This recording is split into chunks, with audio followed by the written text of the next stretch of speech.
I find gold in very unique geology. The gold that I find is associated with heavy tin deposits, and that makes it very difficult to extract just the gold out of the black sands. It might be hard to see, but there is a lot of very fine flakes in amongst the black sand because the black sands are non-magnetic and extremely dense. So today, I'm going to run you through one of the processes I use to clean up my gold concentrates. And after this makes you need to go to the toilet, you'll be better equipped to clean up your own gold at home. Pockets of gold.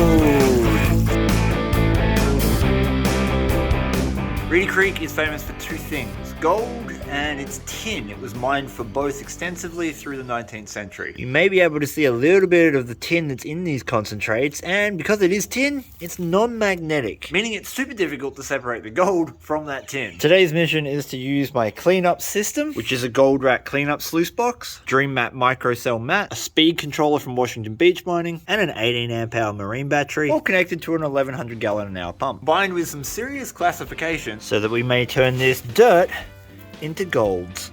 Okay, so what the hell did all of that actually mean? Well, the sluice box is designed to clean up concentrates, not to collect them. And that's thanks to the vortex matting system called Dream Mat. But the Dream Mat only works if you have water flowing over it. That's why I have a pump that puts out 1100 gallons an hour, attached to a speed controller so I can moderate the flow according to my concentrates. And it all runs off a waterproof battery. First thing I'm going to do is run all our concentrates through this mesh screen. Every one of those holes is about 1/20th of an inch. The reason I do this is so that the tiny gold doesn't have to fight against really big black sand. Everything's of a uniform size. 99% of the gold at Reedy Creek is under 1/20th of an inch. That means if I make that tiny gold fight against big chunky coarse black sand, it's going to lose. And by lose, I mean float out the end of my sluice box, because the black sand will have taken its place in the mat. In other words, we've got to get rid of all the chunks first. This is our plus. There shouldn't be very much gold in this at all, so I'm just going to hand pan this later. This is our minus 30 mesh. This beautiful stuff gets to go through the sluice box. Swells. Before you run your concentrates, you've got to make sure the dirt is wet, because dry dirt is hydrophobic, meaning it repels water and it tends to float. You might be surprised to know the gold will also float in this situation. Before you start running dirt, you've got to remove the bubbles from the mat. The bubbles are little pockets of surface tension, and if you don't pop them, they'll actively repel soil away from the cells. This is just a whole bunch of real repetitive scooping. I said repetitive, I really mean rewarding. These specialized vortex mats are designed to shed off as many heavy materials as possible while retaining a high percentage of gold. The Dream Mat Micro boasts over a 98% recovery rate if set up correctly. And the setup is slightly dependent on your concentrates. In this case, I'm running the pump at about 600 gallons a minute, and I have the sluice box on about a 7-degree angle, but your settings may be different depending on your gold. To figure out your settings, I suggest running a loss test. Run some concentrates with a known amount of gold, hand pan the tailings, and see how much you lost. Then adjust accordingly. Haven't done too many spoonfuls so far, and we're starting to see some nice flakes come out. Due to the nature of the gold and the black sand, we will have loss. See, we've got gold reasonably far down the mat, so we know we're going to have some in tailings. That's why we rerun this later. I save all my tailings like this so that I can put them through different processes in the future. The loss rate I get from this system and these concentrates is because Reedy Creek gold is extremely flat and tin creates a lot of friction. The flat gold is actually unable to penetrate through the black sand a lot of the time. That's why we classify so everything is of a similar size, and we make sure we have the correct water flow so that the cells remain agitated. This agitation creates space and allows the gold to sink in. That is looking like a pretty good cleanup in my eyes. I reckon maybe half a gram or more. We'll find out when it hits the scales. Pockets of gold. Because we dump the gold up on this skid plate, you get a little bit of a collection of it in that ripple. You kind of got to flick it up onto your mat, because otherwise when you undo the bolts, it all goes through the bottom of the sluice.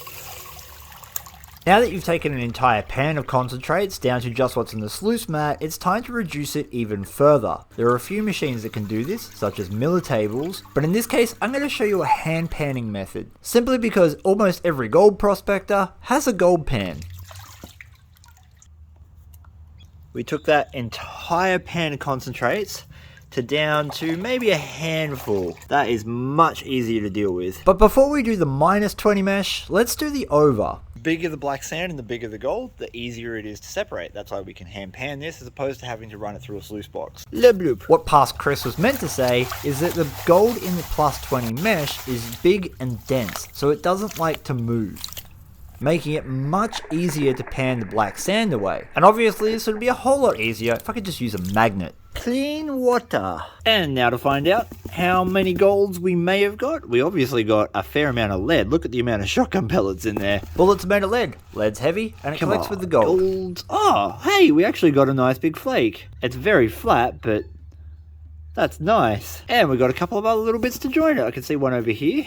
Yeah, for Reedy Creek, they're not bad, those bits. We got 4 nice flakes in the oversize. Those are pretty big bits for Reedy Creek. I'm real happy with those. That's not a lot of concentrates. So utilizing something like a small pan like this to clean it up can be a really enjoyable way to spend the afternoon. The trick to hand panning is to do a little bit at a time. I suggest using a teaspoon and doing 1 teaspoon at once. But I've been doing this for literally thousands of hours and I can do about this much in one go. I'm just going to remove any of those blonde sands that are left first. When I say blonde sands, I mean the light coloured sands left in the concentrates. These are still heavy because they've collected with the black sands, but not as heavy as the black sand. And by continuously reshaking the pan side to side, you'll bring those blonde sands to the surface. And this is due to a principle called stratification, where the heaviest things sink to the very bottom and the lightest things come to the top. Then we add a couple of drops of surfactant to break the surface tension of the water. That stops any of the gold floating. And lastly, I'm just going to pan this off over the smooth edge of the pan. It takes time and practice to get used to using the smooth edge of the pan, but it's the only way to efficiently shed the black sands whilst retaining the gold. Finally, we use the tilt method. This means putting about an inch of water on the bottom of the pan, holding the pan on a 45-degree angle and tilting the pan back and forth to return to that 45-degree angle so that the black sands slowly come down to the bottom of the pan and the gold remains at the top. I have a full video of this on my channel and linked in the description below. At the end of all of that, you have clean gold. That's not a bad little take. That's how I clean up gold out of black sands. It's a pretty simple process. It just takes a little bit of time and commitment and sometimes some swearing.